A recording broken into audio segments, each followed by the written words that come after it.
कहानी शुरू होती है एक 20 साल के लड़के विल हंटिंग से। वो बहुत गरीब मोहल्ले में रहता है, लेकिन काम करता है दुनिया की सबसे मशहूर university MIT, Massachusetts institute of technology में। सुनने में बड़ा अच्छा लगता है, लेकिन हकीकत यह है कि विल वहां कोई पढ़ाई नहीं करता। वो तो बस यूनिवर्सिटी की इमारतों की सफाई करता है। एक दिन जब वो गलियारे की सफाई कर रहा होता है, तभी उसकी नजर बोर्ड पर लिखे एक बहुत मुश्किल गणित के सवाल पर पड़ती है। ये सवाल लिखा था प्रोफेसर जेराल्ड लैम्बो ने। उन्होंने पूरे कॉलेज को चुनौती दी थी कि जो भी इस सवाल को हल कर लेगा, उसका नाम यूनिवर्सिटी की किताबों में छपेगा और उसे नाम और इज्जत दोनों मिलेंगे। विल उस सवाल को ध्यान से देखता है और उसका मन वहीं अटक जाता है। पूरे दिन वो उसी सवाल के बारे में सोचता रहता है, यहाँ तक कि जब अपने दोस्तों के साथ बार में होता है, तब भी उसका दिमाग उसी सवाल में उलझा रहता है। अचानक वो दोस्तों को छोड़कर सीधे अपने छोटे से पुराने घर चला जाता है, ताकि रात भर बैठकर उस सवाल को हल कर सके।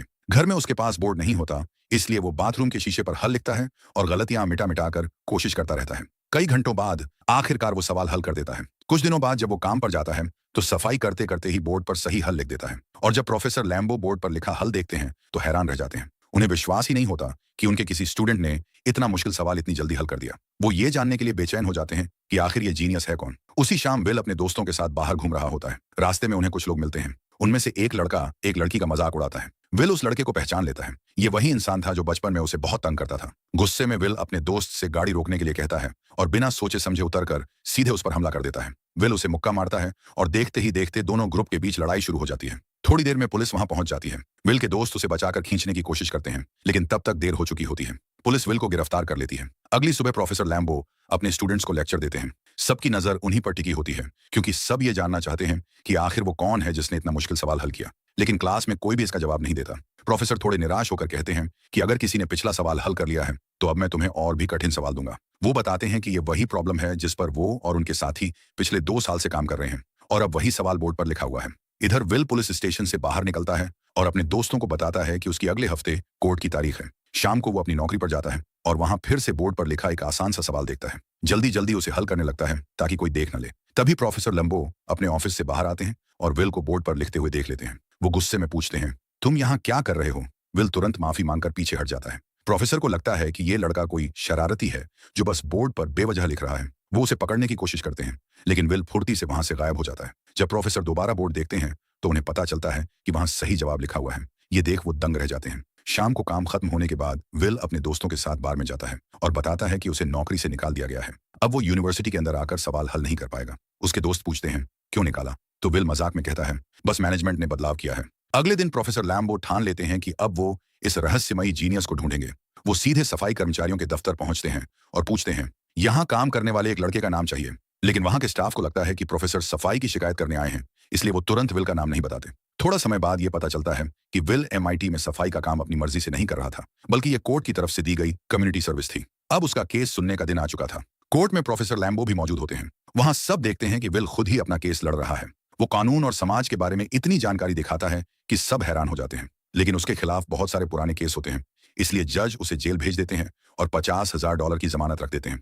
कुछ समय बाद प्रोफेसर लैम्बो जेल में विल से मिलने आते हैं। वो बताते हैं कि जज ने उसे जेल से बाहर आने की इजाजत दे दी है, लेकिन 2 शर्तों के साथ। पहली, विल को हर हफ्ते प्रोफेसर के साथ पढ़ाई करनी होगी। दूसरी, उसे हर हफ्ते एक मनोवैज्ञानिक डॉक्टर से मिलना होगा, ताकि उसका गुस्सा और अपराध जैसी आदतें कम हो सकें। विल को लगता है कि उसे मनोवैज्ञानिक डॉक्टर की कोई जरूरत नहीं है, लेकिन आजाद होने के लिए वो ये शर्त मान लेता है। जेल से निकलने के बाद वो प्रोफेसर के साथ पढ़ाई शुरू करता है और मुश्किल से मुश्किल सवाल आसानी से हल कर देता है। प्रोफेसर उसकी काबिलियत देखकर बहुत प्रभावित होते हैं, लेकिन थेरेपी इतनी आसान नहीं होती। प्रोफेसर कई अलग अलग डॉक्टर बुलाते हैं, लेकिन कोई भी विल को संभाल नहीं पाता। पहला डॉक्टर तो डर ही जाता है, क्योंकि विल उसकी लिखी किताब का मजाक उड़ाता है। विल कहता है कि उसने उसकी किताब एक ही रात में पढ़ ली और उसमें कुछ खास नहीं है। ये सुनकर डॉक्टर गुस्से में सेशन छोड़कर चला जाता है। दूसरे मनोवैज्ञानिक डॉक्टर ने विल को संभालने की कोशिश कुछ अलग तरीके से की। उसने उसे हिप्नोटिज्म में डालकर सुलाने की कोशिश की, लेकिन ये तरीका भी काम नहीं करता। ये देखकर प्रोफेसर लैम्बो लगभग हार मान लेते हैं। तभी उन्हें अपने पुराने कॉलेज के दोस्त शॉन मैग्वायर की याद आती है, जो अब एक मनोवैज्ञानिक डॉक्टर है। प्रोफेसर शॉन के ऑफिस में जाकर विल का मामला बताते हैं और उसे साथ मिलकर एक रेस्टोरेंट में चर्चा करने का न्योता देते हैं। शॉन पहले तो मना कर देता है, क्योंकि उसका शेड्यूल बहुत व्यस्त होता है, लेकिन प्रोफेसर लैम्बो उसे समझाते हैं कि विल कोई साधारण लड़का नहीं है, बल्कि एक अलग ही स्तर का जीनियस है। वो उसकी तुलना उस मशहूर गणित के विद्वान से करते हैं, जिसने बिना किसी औपचारिक पढ़ाई के बड़े बड़े खोज किए थे। ये सुनकर शॉन आखिरकार विल से मिलने के लिए राजी हो जाता है। पहले सेशन में विल हमेशा की तरह बदतमीजी और मजाक से डॉक्टर को परेशान करने की कोशिश करता है। वो शॉन की बनाई पेंटिंग तक का मजाक उड़ाता है और कहता है कि ये बिल्कुल बेकार है। शॉन इस पर गुस्सा नहीं करता और शांत रहता है। लेकिन जब विल उसके निजी जीवन और उसकी पत्नी का मजाक उड़ाता है, तब शॉन बुरी तरह भड़क उठता है। वो सख्त लहजे में कहता है, अगर तुमने मेरी पत्नी का नाम फिर लिया तो मैं तुम्हें बर्बाद कर दूंगा, और इसके साथ ही सेशन खत्म कर देता है।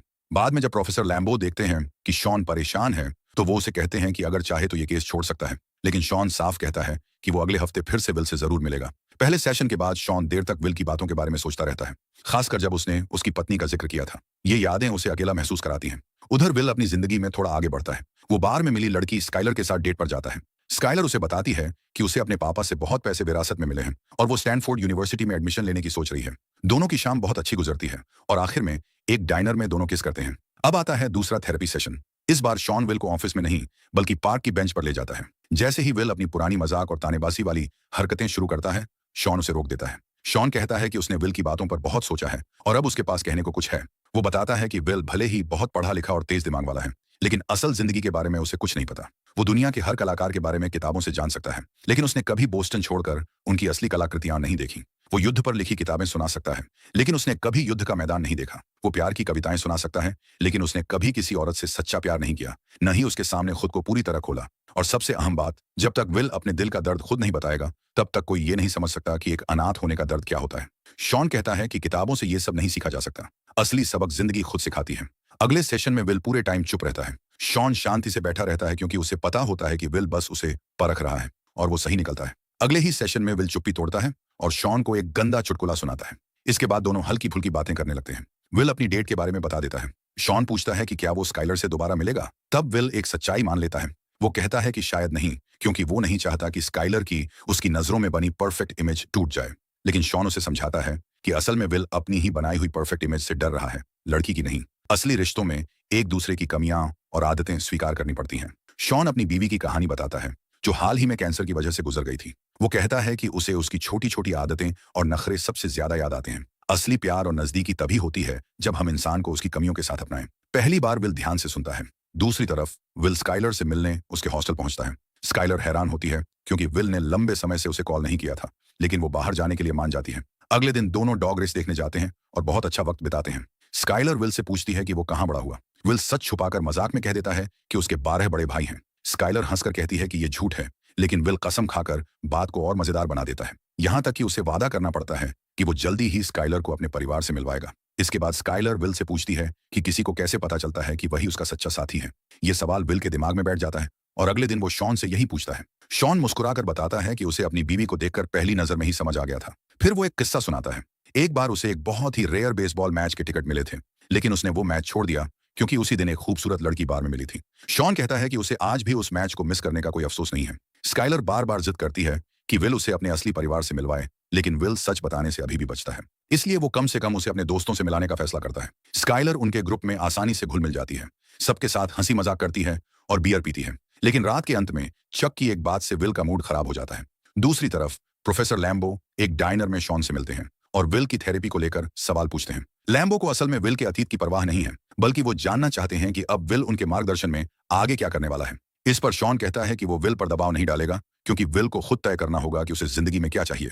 ये सुनकर लैम्बो गुस्सा हो जाता है और कहता है कि उसने पहले ही विल को बड़े बड़े लोगों से मिलवा दिया है, लेकिन उन्हें यह पता नहीं होता कि विल की जगह उसका दोस्त चक उन लोगों से मिलने पहुंच जाता है। वहां चक पैसों की मांग करता है और अपने बुरे व्यवहार से पूरा सौदा बिगाड़ देता है। दूसरी तरफ विल और स्काइलर एक रोमांटिक शाम बिताते हैं और दोनों का रिश्ता और गहरा होने लगता है। स्काइलर अपने घर पर विल से सीधा सवाल करती है।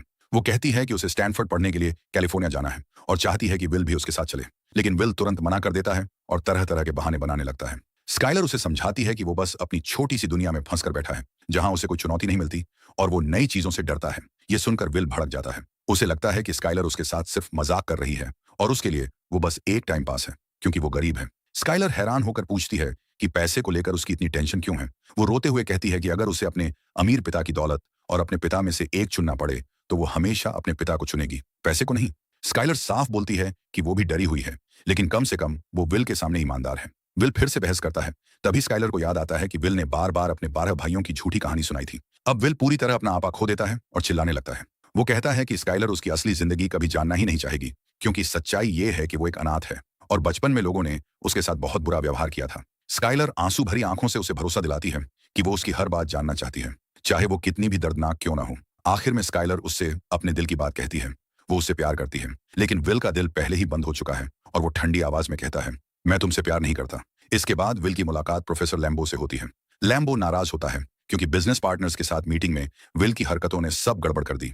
विल गुस्से में फट पड़ता है और कहता है कि उसे अब यकीन ही नहीं है कि वो ये अकादमिक करियर वाकई चाहता भी है या नहीं। अब विल और प्रोफेसर लैम्बो की बातचीत और भी मुश्किल हो जाती है क्योंकि विल की तेज दिमागी बातें लैम्बो को नीचा दिखा देती हैं। लैम्बो कहता है कि उसे विल से कम थोड़ा आभार तो चाहिए था। दोनों में बहस होती है और विल गुस्से में चला जाता है। कुछ समय बाद विल को नेशनल सिक्योरिटी एजेंसी NSA में नौकरी के लिए बुलाया जाता है, जहां उसे सुनहरे करियर का वादा किया जाता है। लेकिन विल साफ मना कर देता है। उसका कहना है कि वह किसी आम इंसान की जिंदगी सिर्फ राजनीति की चालों के लिए बर्बाद नहीं करना चाहता। इसके बाद विल फिर से शॉन से मिलता है। शॉन पूछता है कि उसने NSA की नौकरी क्यों ठुकराई। विल हंसकर कहता है, मैं तो किसी और बेहतर मौके का इंतजार कर रहा हूँ। शॉन, जो उसका मनोवैज्ञानिक डॉक्टर है, विल से पूछता है कि क्या उसके पास कोई ऐसा दोस्त है जिससे वो दिल की बातें कर सके, या क्या वह कभी अकेलापन महसूस करता है। विल इसका जवाब देने की बजाय मशहूर दार्शनिकों के नाम गिनाने लगता है।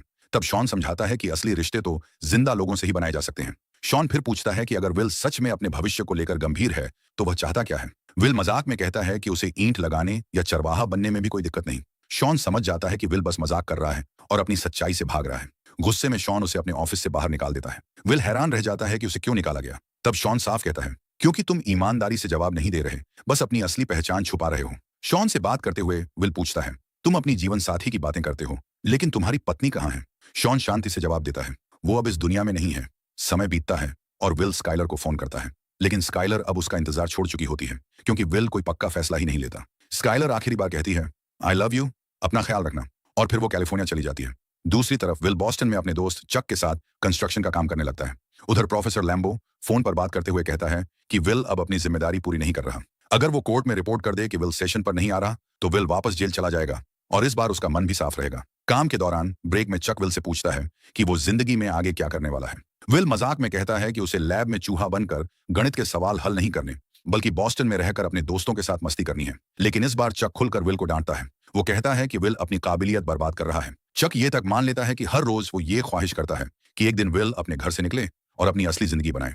इसी बीच लैम्बो को पता चलता है कि विल अब शॉन के साथ थेरेपी पर भी नहीं जा रहा। गुस्से में लैम्बो शॉन को धमकाता है कि वो जज को सब सच बताएगा, और शॉन पर यह इल्जाम लगाता है कि वही विल को फिर से अपराधों की तरफ धकेल रहा है। शॉन प्रोफेसर लैम्बो से कहता है कि उसे इस बात से फर्क नहीं पड़ता अगर लोग उस पर हंस लें, लेकिन वो विल की भावनाओं को नजरअंदाज नहीं कर सकता। शॉन बताता है कि लैम्बो को कभी असली प्यार स्वीकार करना आया ही नहीं और वो पूरी जिंदगी अकेला ही रहा है। लेकिन लैम्बो उसकी बात सुनने को तैयार नहीं होता। उसे लगता है कि शॉन उसकी सफलता से जलता है। ये सुनकर शॉन हैरान रह जाता है और उसे लगता है कि लैम्बो बस घमंडी है। शॉन समझाता है कि वो सिर्फ विल के भविष्य और उसकी असली ख्वाहिशों की परवाह करता है, जबकि लैम्बो का दबाव उसे नाकाम बना सकता है। तभी लैम्बो चुपचाप वहां से चला जाता है और विल को शॉन के साथ अकेला छोड़ देता है। शॉन विल को बताता है कि उसका और लैम्बो का झगड़ा व्यक्तिगत नहीं है, बल्कि ये पुरानी बातों से जुड़ा हुआ है। फिर शॉन बात बदलते हुए बताता है कि उसने विल के बारे में जज के लिए एक रिपोर्ट तैयार की है। विल उससे पूछता है कि क्या उसके जैसे और भी मरीज उसके पास आए हैं। तभी शॉन पहली बार अपनी पर्सनल लाइफ शेयर करता है और बताता है कि उसका पिता शराबी था जो उसे बहुत मारा करता था। वो विल से कहता है कि जो कुछ भी उसके साथ हुआ उसकी गलती नहीं है। शुरुआत में विल मजाक बनाकर बात टालने की कोशिश करता है, लेकिन फिर अचानक टूटकर अपने असली जज्बात बाहर निकाल देता है। आखिरकार सब कुछ साफ होने लगता है कि उसका पिता शराबी था और बचपन में उसे बहुत मारा पीटा करता था। विल अपनी आखिरी सेशन के लिए शॉन के पास आता है और बताता है कि उसने प्रोफेसर लैम्बो द्वारा सुझाई गई कंपनियों में से एक में जॉब ज्वाइन करने का फैसला कर लिया है और वो इस फैसले से खुश है। शॉन भी कहता है कि उसने थोड़ी दुनिया घूमने का सोचा है और जाते जाते अपना नंबर विल को दे देता है। शाम को विल अपने दोस्तों के साथ अपना बर्थडे सेलिब्रेट करता है। उसके दोस्त उसे एक कार गिफ्ट करते हैं जो उन्होंने पुराने पार्ट्स से जोड़कर बनाई थी। इस बीच प्रोफेसर लैम्बो शॉन से मिलने आता है। दोनों एक दूसरे से माफी मांगते हैं और फिर साथ में बार में ड्रिंक करने निकल जाते हैं। दूसरी तरफ हमेशा की तरह चक विल को लेने आता है, लेकिन इस बार वो देखता है कि विल घर पर नहीं है। ये देखकर चक बहुत खुश होता है, बिल्कुल वैसे ही जैसे वो अपने सपनों में हमेशा चाहता था। विल ने शॉन के लिए एक नोट छोड़ रखा था। शॉन उसे पढ़ता है और पता चलता है कि विल ने जॉब छोड़ दी है और कैलिफोर्निया चला गया है स्काइलर के पास। उस नोट में विल वही लाइन लिखता है जो कभी शॉन ने अपने दोस्तों से कही थी जब उसने बेसबॉल मैच छोड़कर अपनी होने वाली पत्नी से मिलने का फैसला किया था। और इसी खूबसूरत अंदाज में ये कहानी खत्म होती है। ये कहानी हमें सिखाती है कि जिंदगी में असली जीत डिग्री या नौकरी से नहीं, बल्कि सच्चे प्यार और अपने असली मकसद को पहचानने से मिलती है।